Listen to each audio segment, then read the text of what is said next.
Black history. According to the public school system, Negroes were brought to America in 1619, forced to work as slaves on plantations, until one day this great white man named Abraham Lincoln came along and felt bad for the slaves and signed the Emancipation Proclamation in 1863, which freed the slaves. But there were still some bad whiteys in the southern states that passed Jim Crow laws for segregation. Afterwards, there came more whites that felt bad and then gave blacks civil rights in the 1960s, then allowed a black man to have the presidential office named Barack Obama. Now blacks are finally equal to whites. We can all get along. The end. Now, moving right along to our English lecture for the day. I don't think so.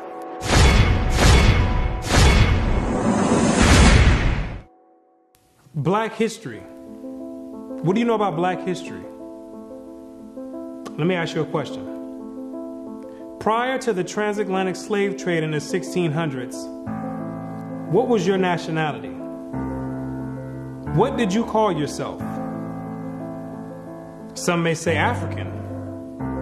Well, Africa is a continent, and in that continent, there's over 47 different countries in there. Which one do you come from? What language did you speak prior to the 1600s? Was it English? There's over 1,500 dialects being spoken in the land of Africa. Pick one. What clothing did you wear? Was it high heels and stilettos? Skinny jeans and Vans? What food did you eat? Hamburgers and hot dogs? French fries and SpaghettiOs? What religion did you partake in? Who was your God? Was it Christianity and Cesare Borgia? Most of you have no idea about the answer to these questions. You have no recollection of any history prior to the transatlantic slave trade. Now, is that a coincidence or by random chance? I don't think so. Have you ever asked yourself, why is it that in the public school system that every time the subject of black history is taught, it always begins in the 1600s and with slavery? Why is that? Doesn't that raise some antennas and spark inquiry? Why is it that the public school system is so committed to revolving black history solely on the past 400 years? Why is that? Is it because there's a deficiency in historical data? Or maybe because there's no history at all prior to the 1600s? Maybe black people just poofed out of thin air, sporadically, landed on slave ships, and they said, hey, we got a new species here, and start importing and exporting them all over the world. Maybe that's what happened. The question arises, what is the drawback on this history? Why does it keep being withheld? What's the big idea about it? Why is it being held hostage? That's the question. Why can't it be expounded on? 100 years prior to the 1600s? 300 years? 500 years? 1,000 years? Why is that information not being revealed? What's the big secret? What's the mysticism about it? What you're going to come to realize is that your identity is the biggest kept secret on the planet Earth. Oh, you thought that NASA and the space station and the secret missions being conducted by them, oh, you thought that was the biggest kept secret on Earth. No, this is bigger than that. You thought that the government and the CIA and the FBI hiding information about UFOs and Planet X and Nibiru and aliens, you thought that was the biggest information and biggest kept secret. No, this is bigger than that. The elite Confederate has spent billions of dollars and constructed an innumerable amount of psychological stratagem to ensure that you never received and acquired this information that's about to be put out. You're about to receive pertinent information from some of the most reputable biblical scholars, historians, and archaeologists. And they all know something that you don't know. And that's your identity. Ham, the youngest son of Noah, born probably about 96 years before the flood, and one of 8 persons to live through the flood. He became the progenitor of the dark races, not the Negroes, but the Egyptians, Ethiopians, Libyans, and Canaanites. Wait, the churches and the pastors, which are set up by the government, all teach in unison a doctrine that all black people come from the seed of Ham. But once you open up scholastic sources, you'll find out that the biblical scholars say something totally different from what's taught in Orthodox Christianity. What do they mean by Ham is the father of the dark races but not the Negroes? The Negroes themselves are a dark race of people, so how can you say that Ham is the father of all these dark races and exclude the Negroes? What are the biblical scholars trying to convey? What the biblical scholars are saying is that you're not African. There's only 4 families according to the Bible that make up the native population of Africa, or the land of Ham. And the biblical scholars know that you don't descend from any one of those 4 families. In order to write that in a scholastic and academic book, the biblical scholars have done extensive and thorough research on both the so-called Negroes and the Africans, the native Africans. And they came to the conclusion after the extensive research that the Negroes don't have anything to do with the native Africans at all. They're 2 totally separate people. In the 1840s, Morton collaborated with George R. Glyden, an Egyptologist, who provided him with mummy heads and information about the racial significance of Egyptian tomb inscriptions. In Crania Aegyptiaca, published in 1844, Morton pointed out that both cranial and archaeological evidence showed that the Egyptians were not Negroes. In 1840, Dr. Morton was trying to find out the racial origin of the so-called Negroes that were in America in slavery. So he got together with the Egyptologists, which supplied him with the mummy heads, and what he did was conduct an extensive research on the cranial remains of the heads in Egypt, in contrast to the cranial remains of the heads in America. And what he found out is that the Negroes that were in slavery were not Africans. He found out that the skulls were 2 totally different types of skulls. The Negro's head was longer than the Egyptian head. The physical characteristics from the outside look similar, with the thick lips and the broad nose.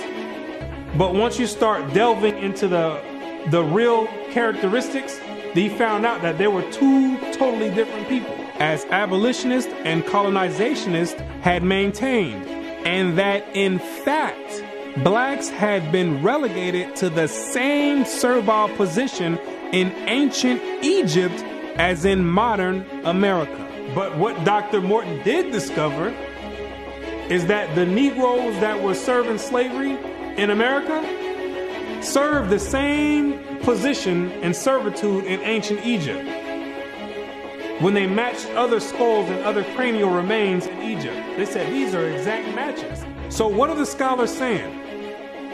What you're going to find out is that they're saying that you are the biblical Israelites. Yes, you're the same exact people that served slavery in the land of Egypt. You're the same exact people that God sent Moses to go redeem under the hand of Pharaoh. You're the same exact people. And when you read the Bible, you'll find out that slavery is a central theme in the Bible. It's a reoccurring theme with the Israelites. The Israelites cannot run away and get away from serving slavery. It continues to happen over and over, all the way up until today. You came out of Egypt as slaves, came down into the land of Israel, no sooner as you got there, then you had the Assyrians come, capture the land of Israel, and take you and make you slaves. In the 9th year of Hoshea, the king of Assyria took Samaria and carried Israel away into Assyria. You came out of the land of Assyria, went back to the land of Israel.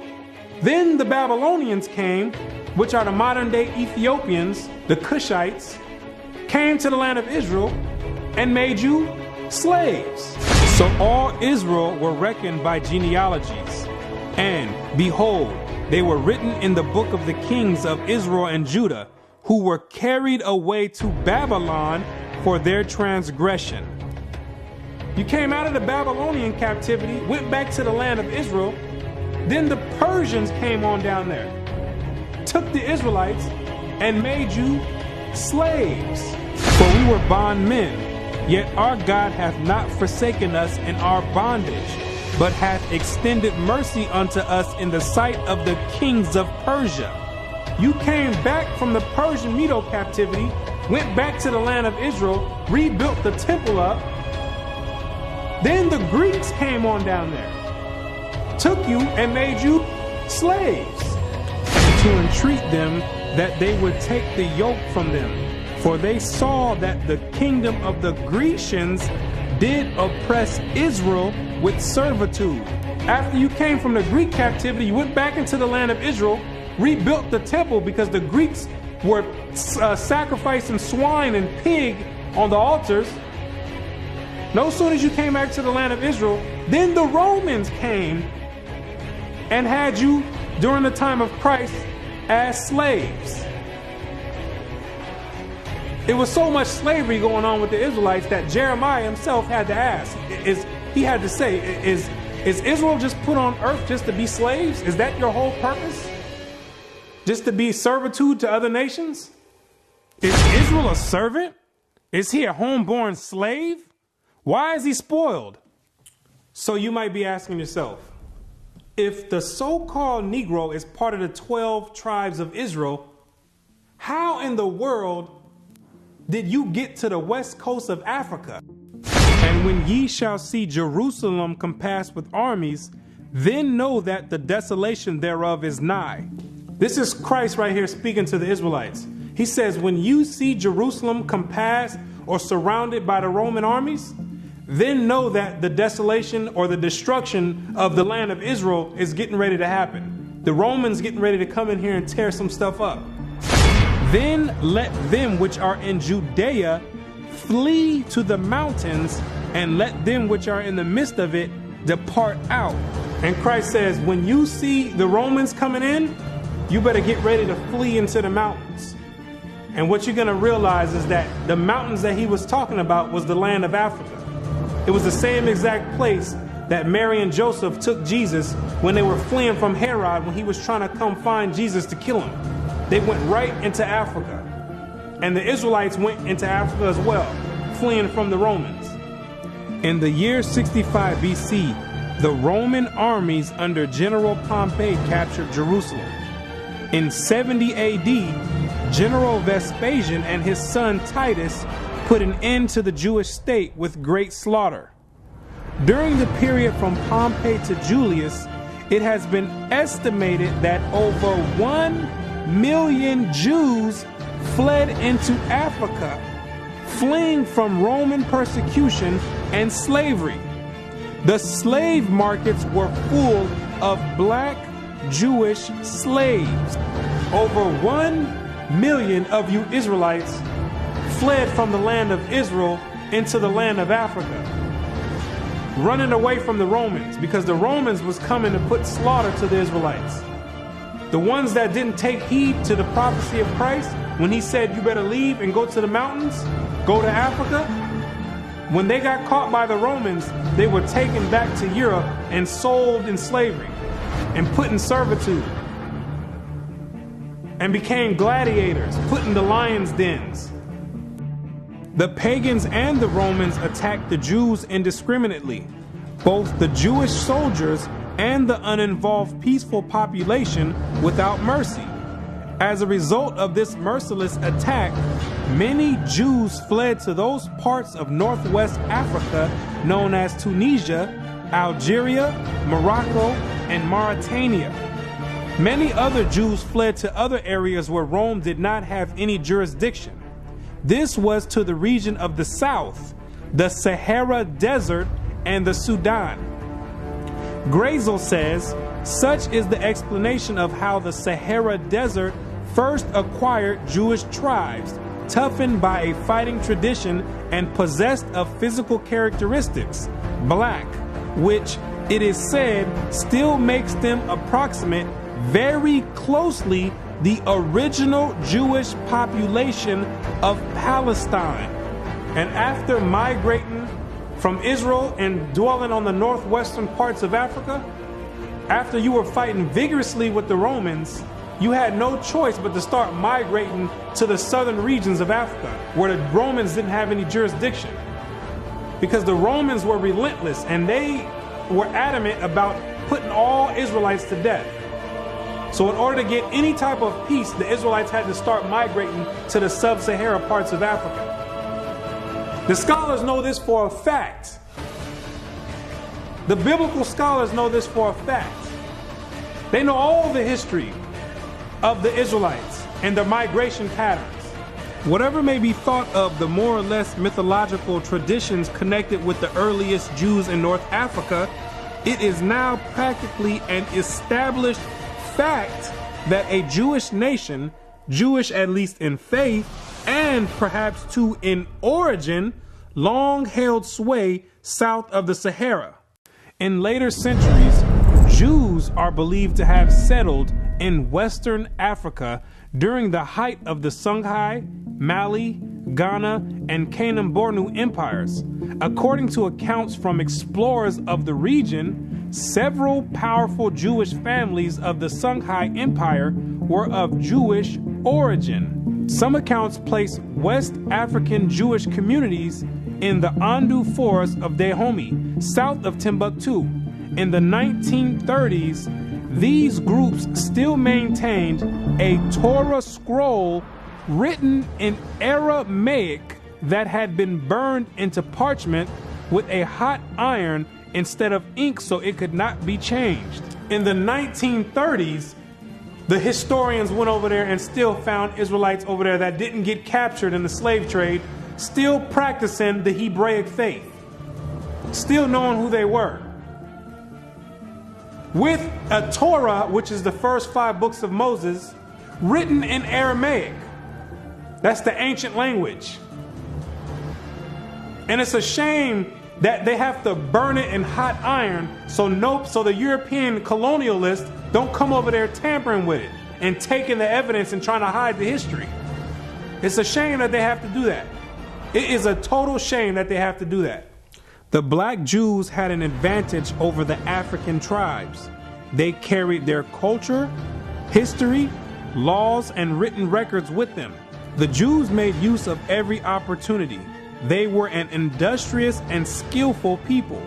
In the Jewish Ghanaian states were found kings, princes, governors, generals, secretaries, treasurers, revenue agents, judges, architects, engineers, doctors, historians, language interpreters, mathematicians, jewelers, sculptors, masons, carpenters, painters of art, goldsmiths, leather workers, potters, armorers, saddlers, blacksmiths, agriculturalists, etc. Who told you that you was a bunch of Negroes running around on the west coast of Africa, butt naked, swinging from vines? Who told you that lie? You were and still are a prestigious people, a skillful people. The decline of Jewish communities of the West African Maghreb most likely began with the influx of Arab invaders into North Africa starting in 640 CE and later into West Africa in the 1300s and 14 CE. So after you had established communities and empires on the west coast of Africa, after the 7th century, that's when Muhammad and his band of thugs came down there to the West Coast with the Quran in one hand and a sword in another one. And they were forcibly converting the Israelites into that nonsense Islam. Yeah, I said it, nonsense Islam, because that's not what we were dealing with. That's the Arabs' religion. That's not what we were dealing with. And that was the decline of the Hebraic community over there in the west coast of Africa. And that was the forefront in the beginning of the slave trade. Yea, and what have ye to do with me, O Tyre and Zidon, and all the coast of Palestine? Tyre, Zidon, and the coast of Palestine, those are all ancient Africans that God is referring to. Will ye render me a recompense? And if ye recompense me, swiftly and speedily will I return your recompense upon your own head. Because ye have taken my silver and my gold, and carried into your temples my goodly pleasant things. The children also of Judah and the children of Jerusalem have ye sold unto the Grecians. The Africans got together with the so-called Grecians or the Europeans, and they commenced in selling the Israelites that were dwelling on the west coast of Africa in slavery. There's your slave trade right there in the Bible. Both buyers, Europeans, and sellers, Africans, saw the people traded into captivity on the African coast as outsiders. Now, why did those Africans see you as outsiders?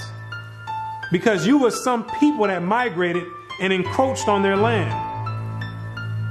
They knew you were not the same exact people. The customs that you had, the way you moved, they knew you were not the same people, so they had no problem commencing in a slave trade with the Europeans. Do you be crazy to believe that Africans were selling their own people? That makes no sense at all.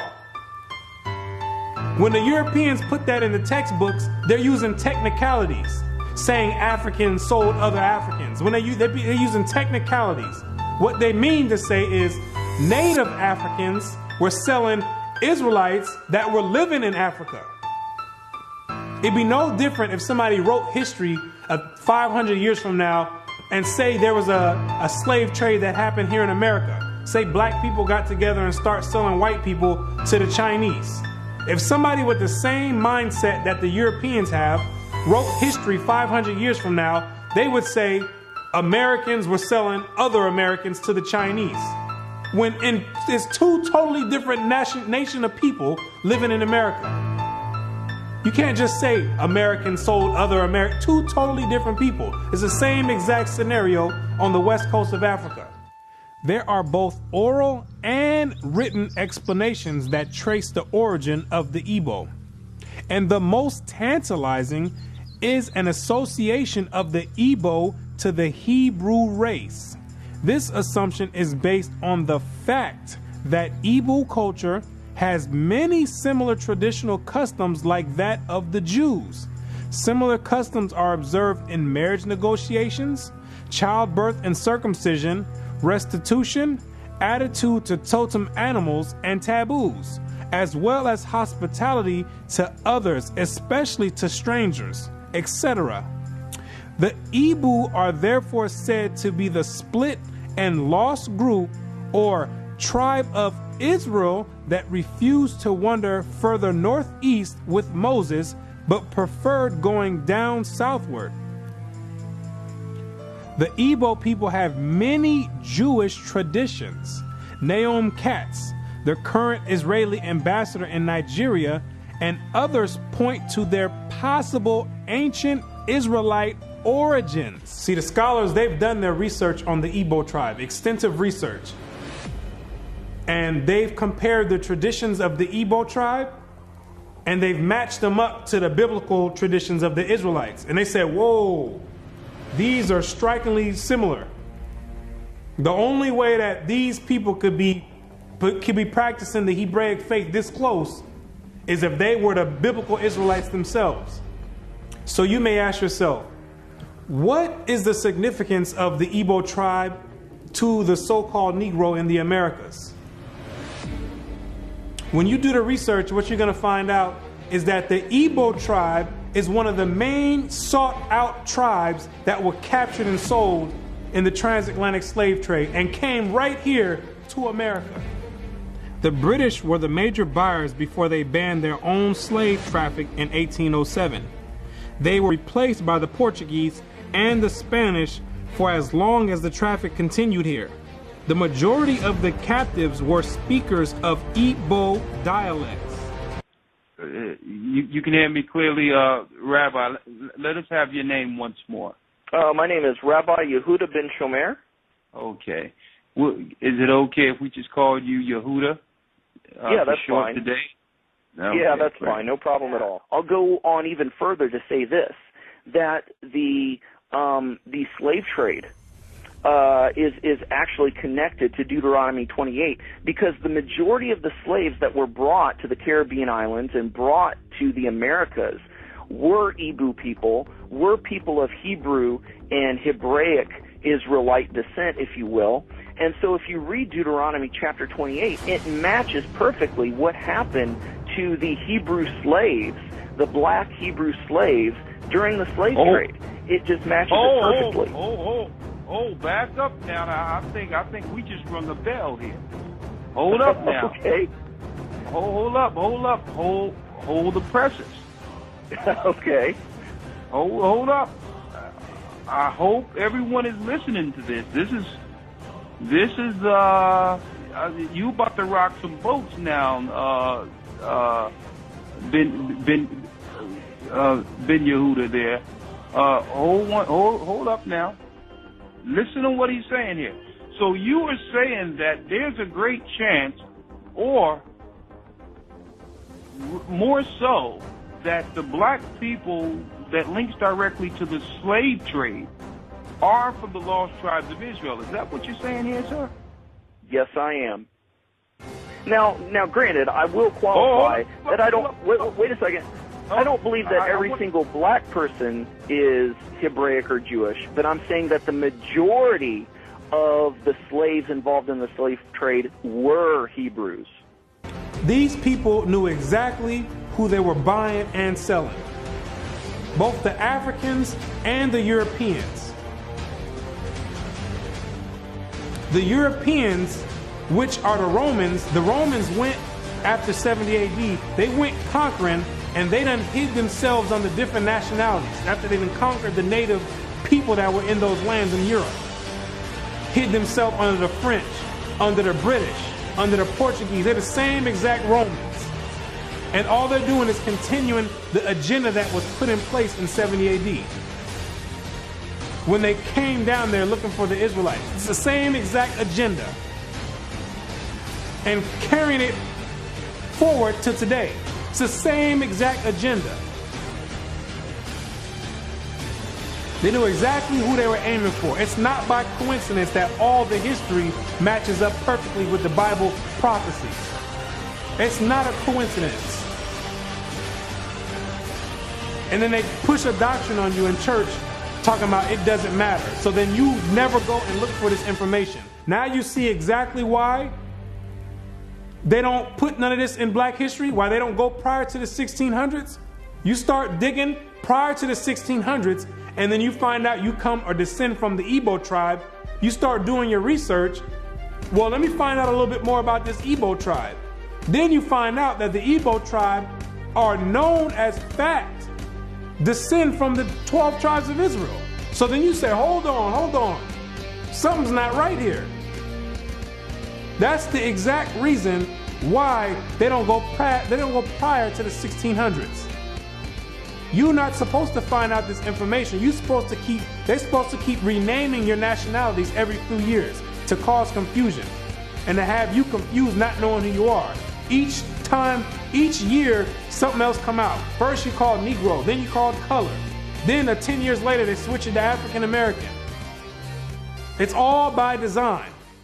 Now you have to be asking yourself, if you are supposed to be the people of God, the chosen people of God, why is it that he continues to allow you to keep going into slavery after slavery after slavery?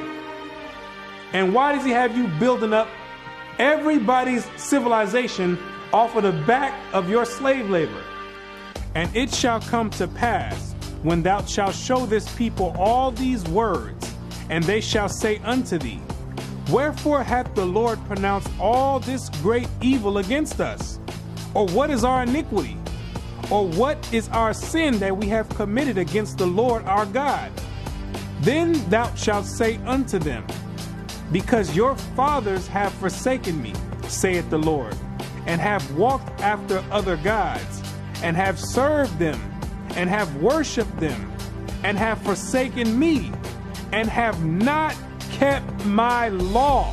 What you're going to realize is that when Moses brought you out of the land of Egypt and you entered into the wilderness, you entered into a covenant with the Most High God, the creator of everything you see in heaven and in earth. You entered in a blood in and blood out agreement with the creator. And he kept his end of the bargain, but you never kept yours. And he took the book of the covenant and read in the audience of the people. And they said, all that the Lord hath said, we will do, and be obedient. And Moses took the blood and sprinkled it on the people and said, behold, the blood of the covenant, which the Lord hath made with you concerning all these words. Once Moses sprinkled the blood on you, there was no way out of it. You entered into the covenant. And it shall come to pass, if thou shalt hearken diligently unto the voice of the Lord thy God, to observe and to do all his commandments, which I command thee this day, that the Lord thy God will set thee on high above all nations on the earth. And all these blessings shall come on thee and overtake thee, if thou shalt hearken unto the voice of the Lord thy God. You see, if you kept your end of the bargain, the deal was the Most High was going to set you above all nations on the planet Earth.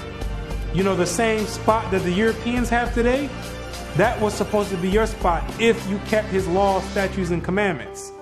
But, that means there's a stipulation. There's two sides of the bargain. It shall come to pass, if thou wilt not hearken unto the voice of the Lord thy God, to observe to do all his commandments and his statutes which I command thee this day, that all these curses shall come upon thee and overtake thee. Thy sons and thy daughters shall be given unto another people, and thine eyes shall look and fail with longing for them all the day long, and there shall be no might in thine hand. Thou shalt beget sons and daughters, but thou shalt not enjoy them, for they shall go into captivity. The stranger that is within thee shall get up above thee very high, and thou shalt come down very low. Moreover, all these curses shall come upon thee, and shall pursue thee, and overtake thee, till thou be destroyed, because thou hearkenest not unto the voice of the Lord thy God, to keep his commandments and his statutes which he commanded thee. And they shall be upon thee for a sign and for a wonder, and upon thy seed forever, because thou servest not the Lord thy God with joyfulness and with gladness of heart for the abundance of all things.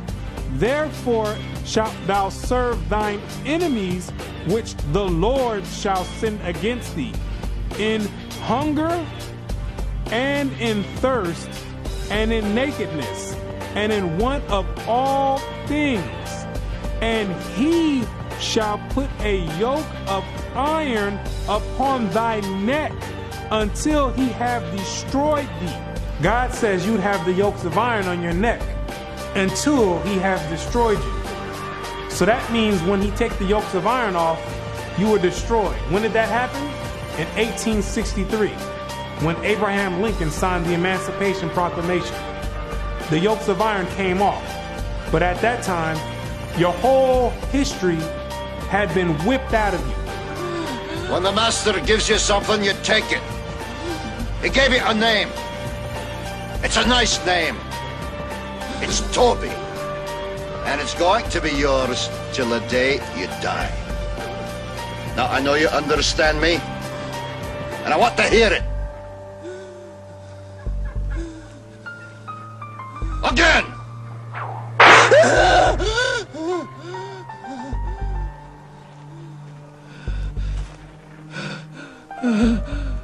I want to hear you say your name. Your name is Toby. What's your name? Gunther.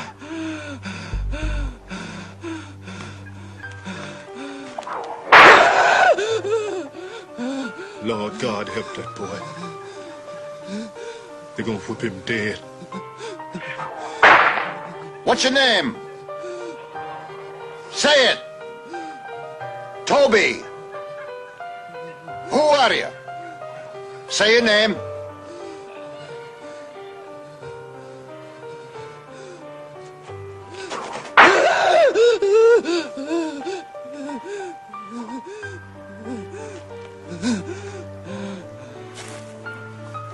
What's your name? Toby. So that the man that is tender among you and very delicate, his eyes shall be evil towards his brother, and toward the wife of his bosom, and toward the remnant of his children, which he shall leave. You wonder why it's black on black crime? You didn't keep your part of the covenant. You wonder why black men always leave the children?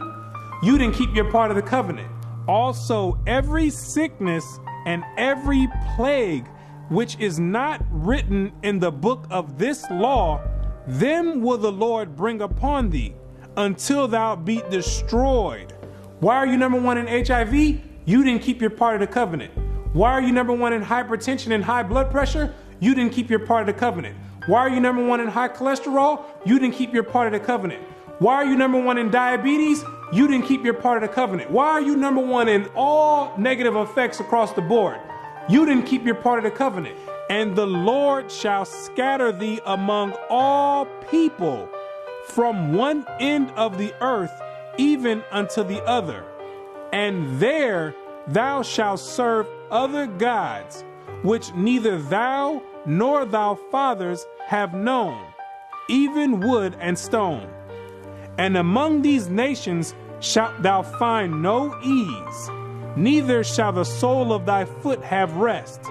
But the Lord shall give thee there a trembling heart, and failing of eyes, and sorrow of mind. And thy life shall hang in doubt before thee, and thou shalt fear day and night, and have no assurance of thy life. In the morning thou shalt say, would God it were even? And in the evening thou shalt say, would God it were morning? For the fear of thine heart wherewith thou shalt fear, and for the sight of thine eyes which thou shalt see. And the Lord shall bring thee into Egypt again. The word Egypt in the Bible means bondage or slavery. I am the Lord thy God, which have brought thee out of the land of Egypt, out of the house of bondage. So when God says he's going to bring you into Egypt again, he's saying, I'm going to bring you into slavery again with ships. But this time you're going with ships, packed up like sardines in a can. By the way whereof I spake unto thee, thou shalt see it no more again. And there ye shall be sold unto your enemies for bondmen and bondwomen, and no man shall buy you. And God says no man shall buy you. Back in the biblical days, you would be able to buy or redeem a slave by payment. But God says no man is going to be able to redeem you out of this slavery. This last one I bring you to, this last Egypt, nobody's going to get you out of it. Marcus Garvey tried to get you out of it, didn't work. Martin Luther King tried to get you out of it, didn't work. Malcolm X tried to get you out of it, didn't work. Louis Farrakhan tried to get you out of it, didn't work. Al Sharpton tried to get you out of it, didn't work. Why? Because you are still breaking the covenant.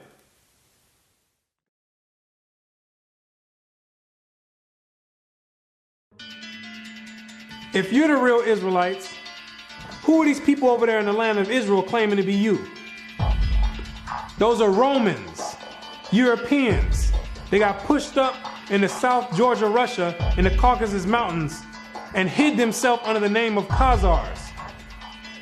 Between the 8th and 9th century, the Khazarian Empire under King Bulan adopted the traditions of the Israelites and mixed it with paganism and called it Judaism. Yes, we know your history too.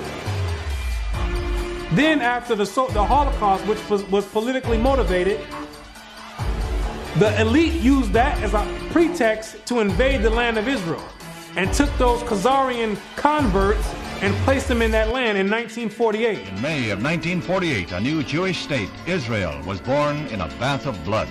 Jewish troops routed Arab forces from the city of Haifa in the first of a series of battles that were to reverberate through the years.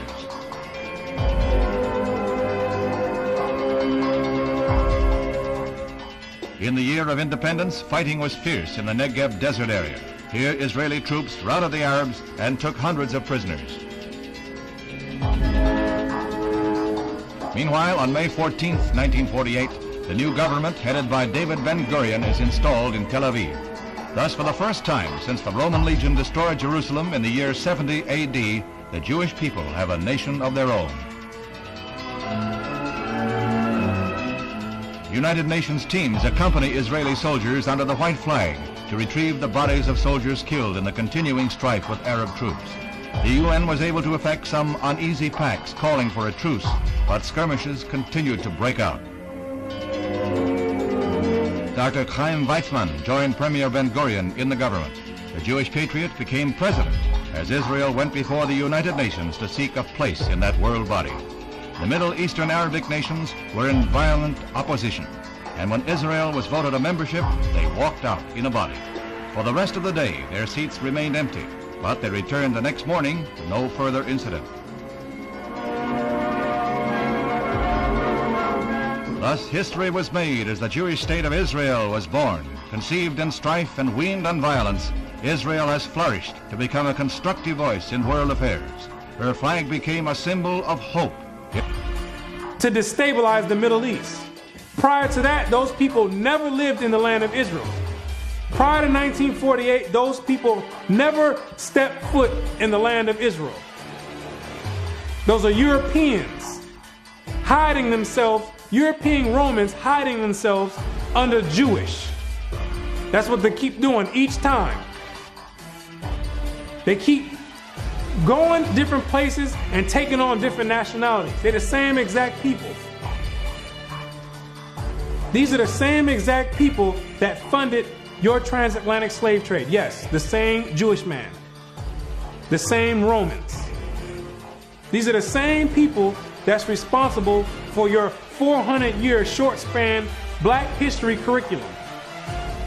These are the same exact people that control the media outlets and push rap music on the whole Black community and support it and push it on the forefront. The same exact people. They control all the media. These are the same exact people that are responsible for your Christian churches in all the neighborhoods in the Black community.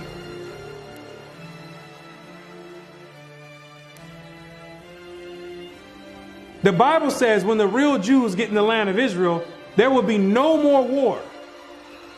Since those converts, Khazarian converts, went into the land, it's only been war.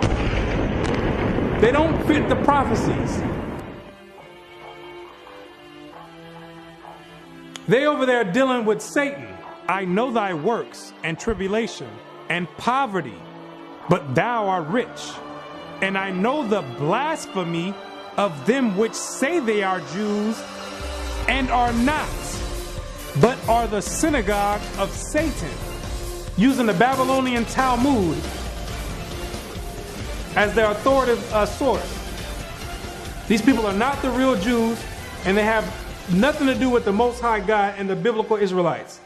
They're not the real Jews, and they're dealing with Satan at the highest level. What are these nations trying to accomplish by suppressing all this information? What you're going to realize is that there's a group of nations that are confederate together that have been trying to get rid of the Israelites from way back when so they can offset the Bible prophecies. Keep not thou silence, O God. Hold not thy peace, and be not still, O God. For lo, thine enemies make a tumult, and they that hate thee have lifted up the head. They have taken crafty counsel against thy people, and consulted against thy hidden ones. They have said, come, and let us cut them off from being a nation, that the name of Israel may be no more in remembrance. The elite know that America, according to the Bible, is the last kingdom before the return of the Messiah. It's the last reigning kingdom, called Babylon the Great, or the Little Horn. And they're trying to offset prophecy and prolong their rulership, because they know that when Christ returns, he and the 144,000 are going to be the next ruling government on the planet Earth. And he that overcometh and keepeth my works unto the end, to him will I give power over the nations, and he shall rule them with a rod of iron. As the vessels of a potter shall they be broken to shivers, even as I received of my Father. And I heard the number of them which were sealed, and there were sealed 144,000 of all the tribes of the children of Israel. The elite don't want this prophecy to go forth. They're going to do anything in their power to offset the prophecies and prolong their rulership, because they know that once the Israelites are in rulership or in authority, that all these nations that had a hand in enslaving the Israelites, they're all going in captivity. It's going to be their turn for servitude. For the Lord will have mercy on Jacob, and will yet choose Israel, and set them in their own land. And the stranger shall be joined with them, and they shall cleave to the house of Jacob. And the people shall take them and bring them to their place. And the house of Israel shall possess them in the land of the Lord for servants and handmaids. And they shall take them captives, whose captives they were, and they shall rule over their oppressors. Therefore, all they that devour thee shall be devoured, and all thine adversaries, every one of them, shall go into captivity. And they that spoil thee shall be a spoil, and all that prey upon thee will I give for a prey. He that leadeth into captivity shall go into captivity. He that killeth with the sword must be killed with the sword. Here is the patience and the faith of the saints.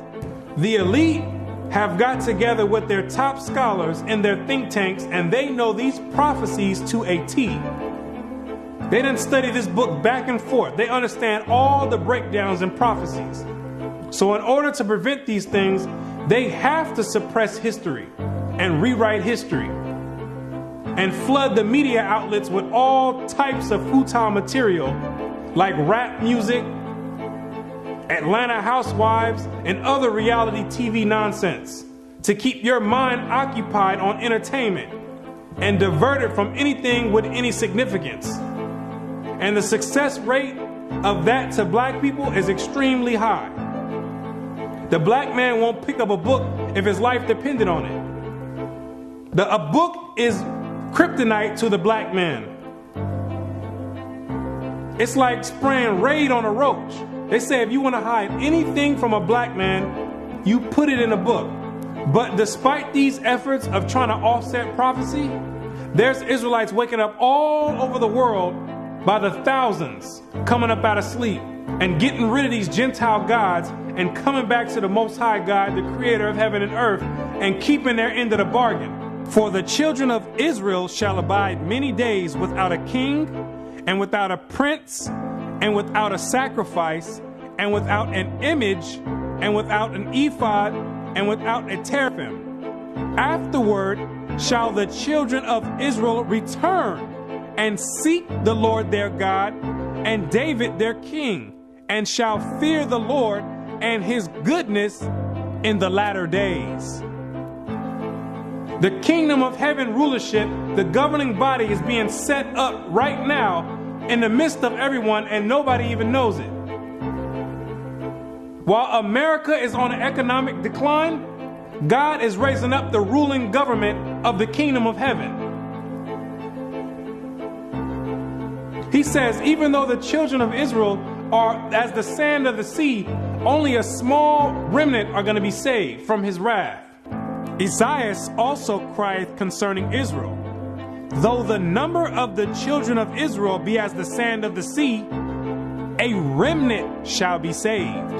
Because the majority of you Israelites are going to be too caught up and bugged out of your mind and caught up in the world and caught up in Christianity to even give the Creator a thought. And even to consider to go back and keep your part of the covenant. But God says, He's not sending you in slavery no more. He says, if you didn't learn this time from all the captivities you've been under, if you didn't learn from getting your backs whipped, if you didn't learn from being hanged, if you didn't learn from having your sons and daughters sold, He says, I'm not bringing you into captivity no more after America. This is the last captivity. He has another plan for you. You got another punishment coming. It's called the lake of fire. But the fearful and unbelieving and the abominable and murderers and whoremongers and sorcerers and idolaters and all liars shall have their part in the lake which burneth with fire and brimstone, which is the second death.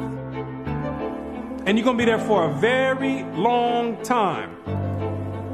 But to those that have an ear and come back and return to the Heavenly Father, He's going to make a new covenant with you.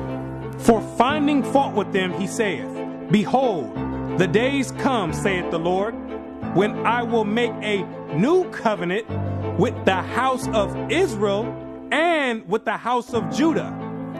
The Bible says that the new covenant is with the Israelites, not all nations. He made the first covenant with you, and He's making the next covenant with you as well. Not according to the covenant that I made with their fathers in the day when I took them by the hand to lead them out of the land of Egypt, because they continued not in my covenant, and I regarded them not, saith the Lord. For this is the covenant that I will make with the house of Israel after those days. What does it mean after those days? It's talking about when you get into the wilderness.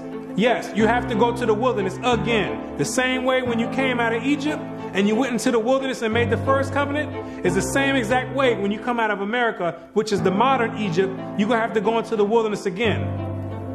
And I will bring you out from the people and will gather you out of the countries wherein you are scattered, with a mighty hand and with a stretched out arm and with fury poured out. And I will bring you into the wilderness of the people, and there will I plead with you face to face, like as I pleaded with your fathers in the wilderness of the land of Egypt. So will I plead with you, saith the Lord God. And I will cause you to pass under the rod, and I will bring you into the bond of the covenant. The covenant is going to be made after Christ returns. That's the new covenant. Then there's no new covenant now. You're still under the same exact covenant you made when you came out of Egypt. That's a binding covenant right now. I will put my laws in their mind and write them in their hearts. And I will be to them a God, and they shall be to me a people. And God says he's going to put his laws in your mind. Yes, those same laws that your Christian church teaches are done away with. Those are the laws that are going to govern the kingdom of heaven. The same way America has their laws that govern America. The laws written in the Bible in the first 5 books of Moses, those are the laws that's going to govern the kingdom of heaven. Those are the same exact laws that you promised and made a pact with the Most High saying that you would keep, and you refuse to keep to this day. That this is a rebellious people, lying children, children that will not hear the law of the Lord, which say unto the seers, see not, and to the prophets, prophesy not unto us right things, speak unto us smooth things, prophesy deceits. Yet the number of the children of Israel shall be as the sand of the sea, which cannot be measured nor numbered. And it shall come to pass that in the place where it was said unto them, ye are not my people, there it shall be said unto them, ye are the sons of the living God. In these same exact places where you were scattered for a reproach and called by different names like African American, Negro, and colored people, and where you were told in church that you were a Gentile, in these same exact places, it's now being told to you that you're actually the children of Israel. Prophecy is being fulfilled right now. It's up to you now to make a choice. Either you're going to come back and keep your end of the bargain, or you're going to still stay out in the world. And if you stay out in the world, the only thing you can look forward to is weeping and gnashing of teeth. The Most High is extending out his hand one last time. It's either you're going to repent and come back, or you're going to die in your sins. You can hang on to whatever you want. You still want to worship the Gentiles' gods? You go for it. The Gentiles can teach that the law's done away with. They wasn't back there in the wilderness, and they wasn't back there with the blood sprinkled on them. They wasn't under a covenant. They weren't back there saying, we will obey. You did. The Most High never gave them no laws to keep, but he gave it to you. He showeth his word unto Jacob, his statutes and his judgments unto Israel. He hath not dealt so with any nation. And as for his judgments, they have not known them. Praise ye the Lord. So there's no punishment for them not keeping the laws. But there's a great punishment for you not keeping it. So it's time to decide. Either you're going to be in or you're out. But now you know who you are.